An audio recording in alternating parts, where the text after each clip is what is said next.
A paz do Senhor, meu querido e minha querida, tudo bem com você? Estou eu mais um dia, Pastor Herman Temel, para darmos continuidade ao nosso plano anual de leitura da Bíblia e hoje iremos ler mais 3 capítulos na primeira carta de Paulo aos Coríntios. Mas antes disso, se você ainda não se inscreveu aqui no canal, inscreva-se e me ajude assim a crescer aqui na plataforma do YouTube e a alcançar mais pessoas com a santa e bendita palavra do Senhor. Me ajuda muito também se você compartilhar esse vídeo, curti-lo e desejar também deixar um comentário. Tudo isso dá engajamento para o vídeo e assim eu tenho um alcance maior, alcançando mais pessoas com a palavra de Deus. E tudo isso você faz gratuitamente, você não gasta nada para me ajudar a levar a palavra de Deus ainda mais longe. Já aproveita, me segue também lá no Instagram. Amém? Agora, você que recebeu o link deste vídeo compartilhado por alguém e ainda não assistiu os vídeos anteriores, é bem interessante que você assista. Você assista desde o vídeo de número 1. Afinal de contas, este é um plano anual de leitura da Bíblia. Assistindo um vídeo por dia em um ano, você vai ler conosco toda a palavra de Deus. Não só ler, porque eu sempre trago algumas explicações durante a leitura, então vai te acrescentar ainda mais conhecimento. Para que você tenha acesso à playlist completa, na descrição deste vídeo ou aqui nos cards, eu também deixarei o link para você. Amém? Mas agora vamos orar e logo depois da oração faremos a nossa leitura. Feche seus olhos, curva a sua cabeça, é momento de oração. Senhor meu Deus e Pai Todo-Poderoso, no nome santo e bendito do Teu amado Filho, Senhor Jesus, estamos mais um dia reunidos para ler a Tua palavra, para aprendermos mais de Ti, Senhor, para conhecermos mais a Tua vontade e toda a doutrina apostólica, a doutrina da Igreja constituída por Cristo. Pai, que possamos aprendê-la, guardá-la, praticá-la diariamente, ver assim prosperar o nosso caminho. Pai Santo, também te peço que o Senhor venha abençoar a vida de todos que estão fazendo esse plano de leitura, Pai. Todos que estão lendo diariamente comigo a palavra de Deus, que as suas vidas, casa e família sejam grandemente abençoados. Em nome de Jesus. Amém. Amém, amados? Vamos então para a leitura, 1 Coríntios, capítulos 9, 10 e 11.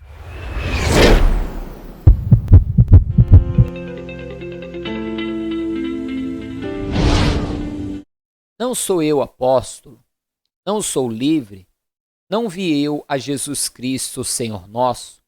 Não sois vós a minha obra no Senhor? Se eu não sou apóstolo para os outros, ao menos o sou para vós, porque vós sois o selo do meu apostolado no Senhor. Esta é minha defesa para com os que me condenam. Não temos nós direito de comer e beber?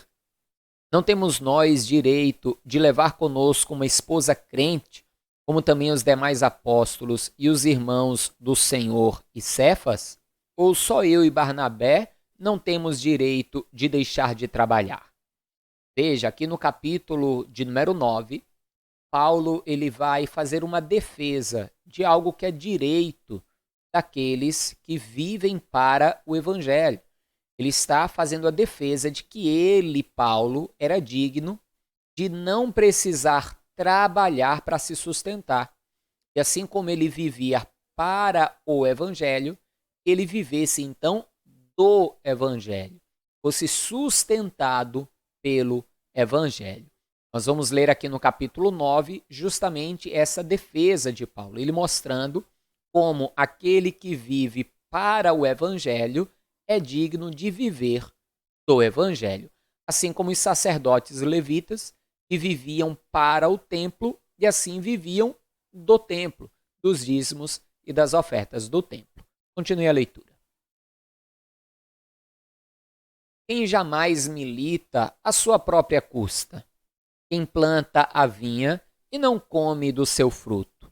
Ou quem apacenta o gado e não se alimenta do leite do gado? Digo eu isso segundo os homens? Ou não diz a lei também o mesmo? Porque na lei de Moisés está escrito: não atarás a boca ao boi que trilha o grão. Porventura, tem Deus cuidado dos bois? Ou não diz certamente por nós? Certamente que por nós está escrito. Porque o que lavra deve lavrar com esperança, e o que debulha deve debulhar com esperança de ser participante. Se nós vos semeamos as coisas espirituais, será muito que de vós recolhamos as carnais? Veja, então Paulo continua nessa defesa, ou seja, se ele pregava para eles o evangelho, orava por eles, semeava sobre a vida deles tudo o que dizia respeito às coisas espirituais, não era digno que ele então recebesse deles também o sustento das suas necessidades materiais? E aí você leva em conta se você acha digno ou não, porque isso vale para os nossos dias também. Um pastor, um homem de Deus, uma pastora, uma mulher de Deus, uma pessoa que se dedica integralmente ao Evangelho, vive para o Evangelho, não é digna de ser sustentada pelo Evangelho? Uma pessoa que instrui, que ensina, que guia, que vive em benefício das ovelhas do aprisco, não é digna de ser sustentada também pelas ovelhas do aprisco? Continue a leitura. Se outros participam deste poder junto vós, por que não? E mais justamente nós. Mas nós não usamos desse direito. Antes, suportamos tudo para não pormos impedimento algum ao Evangelho de Cristo. Ou seja, ele está dizendo, eu sou digno de tudo isso, mas nunca cobrei essas coisas para não pôr isso como um impedimento. Porque muitas vezes, infelizmente, diante de pastores honestos e levam uma vida digna e humilde, vivendo às custas do Evangelho, em detrimento a outros que querem viver uma vida de luxo às custas do Evangelho. E por causa daqueles que vivem uma vida de luxo às custas do Evangelho, acaba que aqueles que são honestos e vivem uma vida simples e digna às custas do Evangelho acabam sendo colocados no mesmo balaio e são todos aí chamados de ladrões e coisas semelhantes, quando na verdade viver de forma humilde e digna às custas do Evangelho é um direito daquele que vive para o Evangelho. Continue. Não sabeis vós que os que administram o que é sagrado comem do que é do templo, e que os que de contínuo estão junto ao altar participam do altar? Assim ordenou também o Senhor aos que anunciam o Evangelho, que vivam do Evangelho. Mas eu de nenhuma destas coisas usei, e não escrevi isso para que assim se faça comigo, porque melhor me fora morrer do que alguém fazer vã esta minha glória. Porque se anuncio o Evangelho, não tenho do que me gloriar, pois me é imposta essa obrigação. E ai de mim, se não a anunciar o Evangelho. O grande problema aqui é que muitos têm visto o chamado como um emprego, né? Têm visto o pastorado como um emprego ou como uma fácil fonte de renda.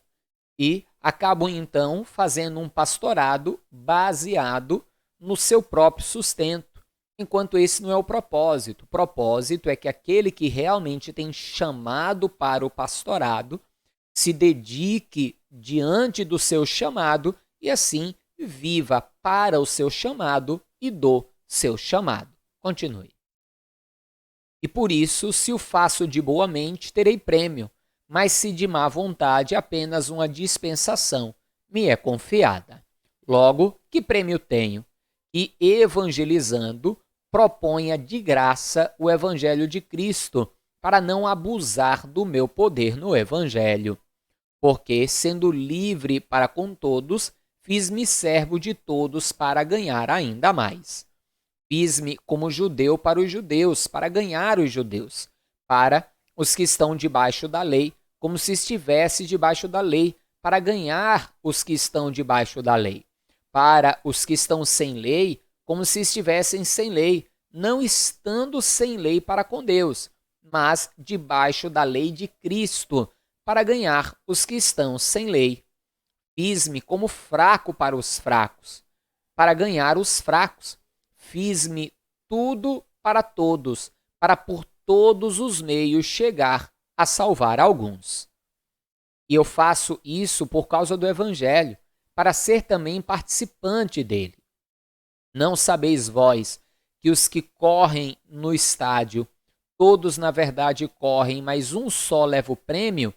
Correrei de tal maneira que o alcanceis.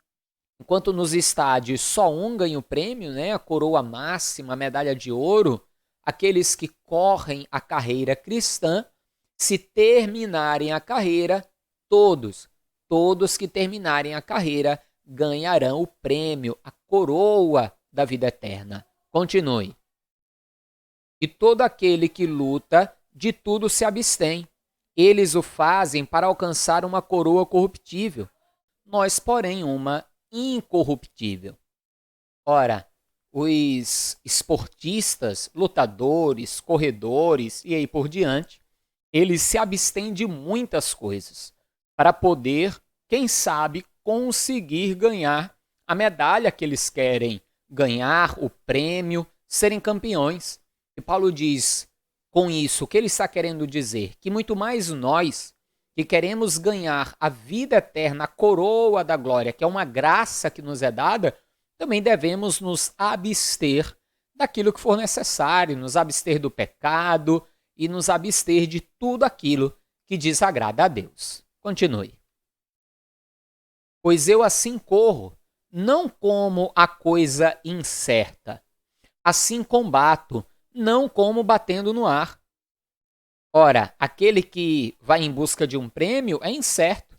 Ele tem 50% de chance de ganhar e 50% de chance de perder. Mas Paulo está dizendo, eu não estou fazendo algo que é incerto, porque a carreira do evangelho, a recompensa é garantida. Basta você chegar no final da carreira. Se você vai chegar primeiro ou por último, não importa, porque muitos dos últimos serão primeiros e muitos dos primeiros serão derradeiros. O que importa é você permanecer firme, fiel até o fim. E aí a coroa da vida é garantida. Continue. Antes subjugo o meu corpo e o reduzo à servidão, para que, pregando aos outros, eu mesmo não venha de alguma maneira a ficar reprovado. Ora, irmãos, não quero que ignoreis que nossos pais estiveram todos debaixo da nuvem e todos passaram pelo mar. E todos foram batizados em Moisés na nuvem e no mar.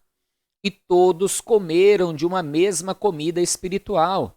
E beberam todos de uma mesma bebida espiritual, porque bebiam da pedra espiritual que os seguia. A pedra era Cristo. Mas Deus não se agradou da maior parte deles. Por isso, foram prostrados no deserto. E estas coisas foram-nos feitas em figura, para que não cobicemos as coisas más, como eles cobiçaram. Não vos façais, pois, idólatras, como algum deles, conforme está escrito. O povo assentou-se a comer e a beber, e levantou-se para folgar. E não forniquemos, como alguns deles fornicaram, e caíram num dia 23.000. E não tentemos a Cristo, como algum deles também tentaram, e pereceram pelas serpentes. E não murmureis, como também alguns deles murmuraram, e pereceram pelo destruidor. Ora, todas essas coisas lhes sobrevieram como figuras, e estão escritas para aviso nosso, para quem já são chegados os fins dos séculos. Veja que Paulo é muito claro, que não é que aquelas coisas do Antigo Testamento já foi, era na época da lei e aí por diante. Não, aquilo está ali para figura, para que venhamos a estar alertas também, para que não venhamos a padecer do mesmo mal. Continue. Aquele, pois, que cuida estar em pé, olhe que não caia. Não veio sobre vós tentação senão humana, mas fiel é Deus, que não vos deixará tentar acima do que podeis. Antes, com a tentação, dará também o escape, para que o possais suportar. Portanto, meus amados, fugi da idolatria. Falo como a entendidos. Julgai vós mesmos o que digo. Porventura, o cálice de bênção que abençoamos não é a comunhão do sangue de Cristo? O pão que partimos não é, porventura, a comunhão do corpo de Cristo? Porque nós, sendo muitos, somos um só pão e um só corpo, porque todos participamos do mesmo pão. Vede a Israel segundo a carne. Os que comem os sacrifícios não são, porventura, participantes do altar? Mas que digo, que o ídolo é alguma coisa, ou que o sacrificado ao ídolo é alguma coisa? Antes digo que as coisas que os gentios sacrificam, as sacrificam aos demônios e não a Deus, e não quero que sejais participantes com os demônios. Em uma leitura anterior, eu inclusive botei uma mensagem no final do vídeo que eu falo um pouco sobre isso. Depois, volte aí 1 ou 2 vídeos e você vai encontrar, é bem interessante que você venha a assistir também. Continue. Não podeis beber o cálice do Senhor e o cálice dos demônios. Não podeis ser participantes da mesa do Senhor e da mesa dos demônios. Então, Paulo é muito claro. Qualquer coisa oferecida para um ídolo está sendo oferecida a demônios. Isso seja no candomblé, seja na igreja católica, onde for. Quando uma vela é acesa para um ídolo, é o mesmo que está acendendo uma vela para um demônio. Continue.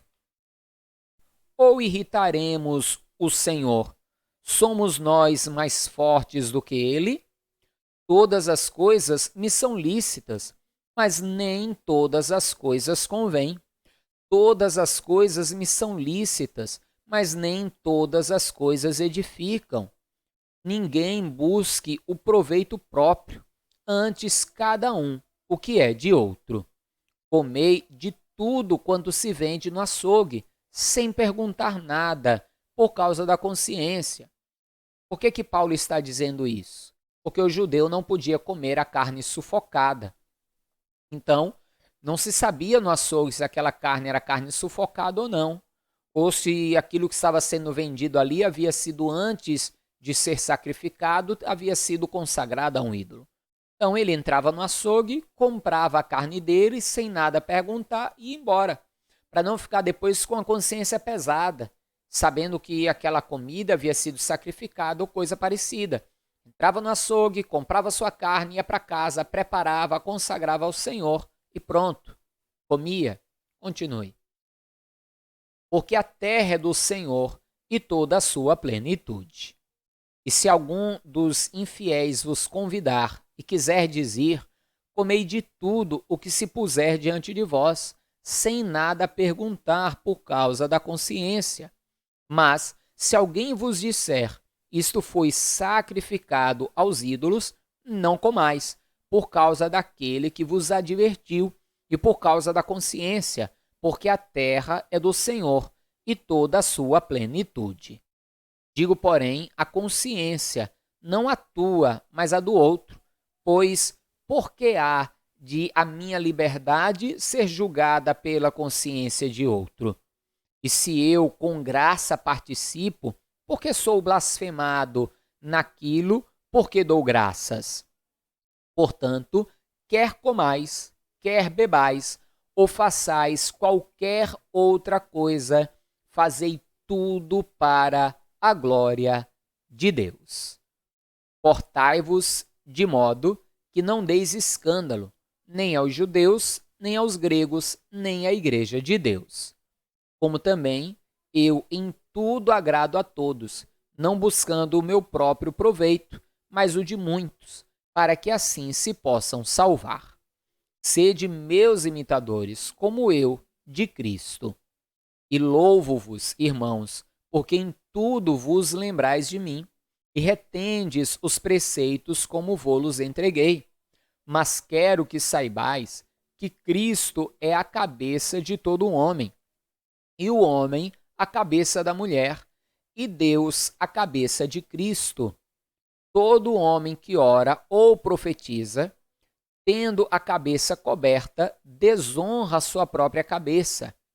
Mas toda mulher que ora ou profetiza com a cabeça descoberta, desonra a sua própria cabeça, porque é como se estivesse rapada.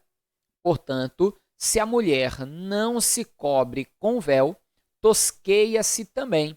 Mas se para a mulher é coisa indecente tosquear-se ou rapar-se, que ponha o véu.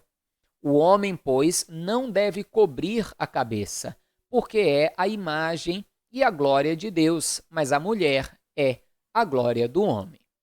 Quanto a essa questão do véu, aqui há um paradigma e uma questão cultural. Você vai ver que Paulo não questiona sobre o véu nem em Éfeso, nem aos Gálatas, nem aos cristãos em Roma, nem nada disso. Só na igreja de Corinto que ele chega com essa questão. Então, muitos acreditam dentro da teologia que era justamente por causa ali de uma divindade onde as suas sacerdotisas tinham a cabeça raspada. Outros já falam que era também por causa da questão das mulheres que se prostituíam, que também tinham a cabeça raspada. E quando então se convertiam, acabava sendo um motivo de escândalo aquilo, elas estarem ali congregadas junto, tendo a cabeça raspada, porque denunciava de onde elas haviam vindo e trazia muitas vezes vergonha. Então Paulo mandava que todas colocassem véu, justamente para evitar esse problema. Mas, ao fundo mesmo, o real, verdadeiro motivo, nós não temos um conhecimento profundo sobre isso. Nós vamos encontrar teólogos diferentes, falando coisas diferentes e mencionando questões diferentes. Mas uma coisa é clara, a única igreja que foi mencionada essa questão do véu foi para a igreja de Corinto. Então eu, pessoalmente, pastor Herman, não acho necessário que as mulheres, hoje em dia ou em qualquer período, sejam aí obrigadas a usar o véu. Mas volto a dizer, essa é uma leitura minha e uma opinião minha. Continue. Porque o homem não provém da mulher, mas a mulher do homem. Porque também o homem não foi criado por causa da mulher, mas a mulher por causa do homem. Portanto, a mulher deve ter sobre a cabeça sinal de poderio por causa dos anjos. Todavia, nem o homem é sem a mulher, nem a mulher sem o homem no Senhor. Veja que essa questão até do véu como um sinal do poderio, de que alguém estava sobre a mulher e que o homem não, nós vamos ver que os judeus eles usam o quipar, né? Aquele chapeuzinho pequenininho. E aquele chapeuzinho é justamente para mostrar que Deus está acima deles, que Deus tem o poderio sobre eles. Então nós vamos ver também aí essa questão cultural para o lado dos judeus também. Coisa que para nós eu não vejo necessidade. Tanto os cristãos normais, tradicionais, não usam o quipar, né? Só se for um judeu messiânico, como a maioria das mulheres cristãs também não usam o véu. Então, na minha opinião, na minha leitura, não é necessário. Continue. Porque como a mulher provém do homem, assim também o homem provém da mulher. Mas tudo vem de Deus. Julgai entre vós mesmos. É decente que a mulher ore a Deus descoberta?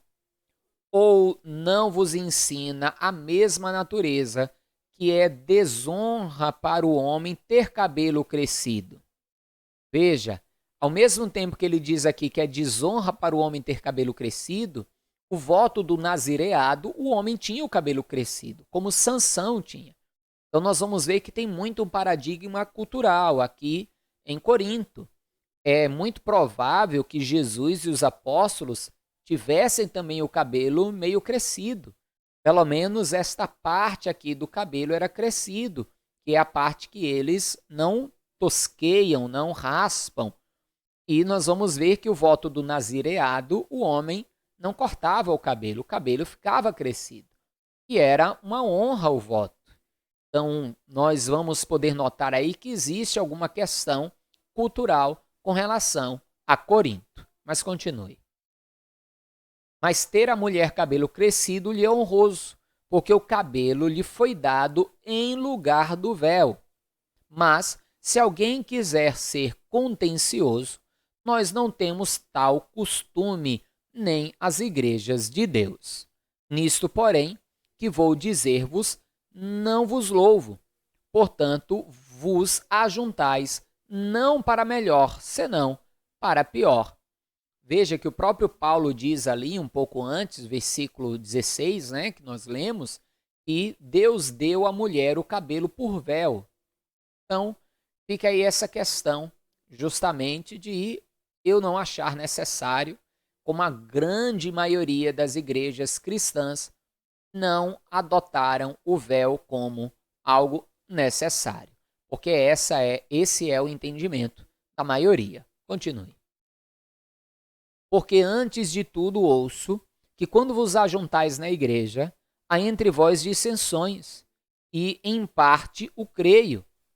E até importa que haja entre vós heresias, para que os que são sinceros se manifestem entre vós. De sorte que quando vos ajuntais num lugar, não é para comer a ceia do Senhor, porque comendo cada um toma antecipadamente a sua própria ceia, e assim um tem fome e outro embriaga-se. Veja que eles se ajuntavam para fazer a Santa Ceia, mas não esperavam uns pelos outros. Iam ali como que para matar a fome. E uns tomavam tanto vinho ali, vinho alcoólico que é pior, que chegava a se embriagar com o vinho.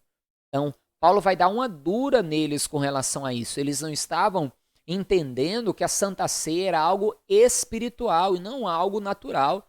Que a Santa Ceia é algo para termos ali justamente um momento com Cristo, um momento de comunhão com Cristo através do seu corpo e do seu sangue, e não um momento para encher a barriga. Nós vamos ler que ele até diz: quem tem fome, come em casa. Continue a leitura. Não tendes porventura casas para comer e para beber? Ou desprezais a igreja de Deus e envergonhais os que nada têm? E vos direi: louvar-vos-ei? Nisto não vos louvo, porque eu recebi do Senhor o que também vos ensinei.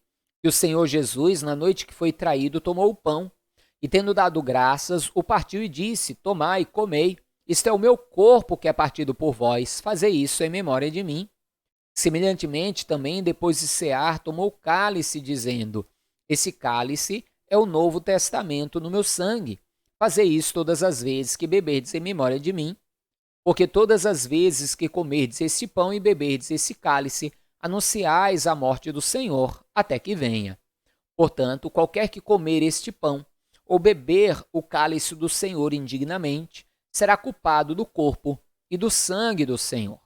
Examine-se, pois, o homem a si mesmo, e assim coma desse pão e beba desse cálice. Isso aqui é muito importante. Nós vemos acontecer muito da liderança da igreja dizer: ó, você pode participar da ceia, você não pode. Você vai, você não vai. Você está de disciplina 3 meses, 6 meses sem participar da Santa Ceia. Veja que Paulo diz: examine-se, pois, o homem a si mesmo. Eu vou me examinar. Vou achar em mim pecado. Vou me arrepender. E como Paulo diz, e assim coma. E assim coma. Ou seja, eu vou me examinar, vou achar falhas em mim, com certeza, mas o que eu devo fazer? Deixar de participar da ceia? Não. Eu devo me arrepender, pedir perdão e participar da Santa Ceia. Continue. Porque o que come e bebe indignamente, come e bebe para a sua própria condenação, não discernindo o corpo do Senhor. Por causa disso, há entre vós muitos fracos e doentes, e muitos que dormem. Porque se nós nos julgássemos a nós mesmos, não seríamos julgados. Mas, quando somos julgados, somos repreendidos pelo Senhor, para não sermos condenados com o mundo. Portanto, meus irmãos, quando vos ajuntais para comer, esperai uns pelos outros. Mas, se alguém tiver fome, coma em casa, para que não vos ajunteis para juízo. Quanto às demais coisas, ordená-las-ei quando for. Amém, amados? Então veja, até se você quiser mais detalhes com relação à Santa Ceia, eu vou deixar aí no final algum vídeo onde eu traga mais detalhes aí sobre a ceia, porque se formos pegar detalhe por detalhe, nós nos prolongaríamos demais nesse vídeo, não é o propósito, tá? Vamos ficando por aqui. Não esqueça que você pode mandar aí o seu pedido de oração, você pode mandar aí sua dúvida bíblica também, que eu terei o maior prazer em explicar você, em lhe responder e em orar por você.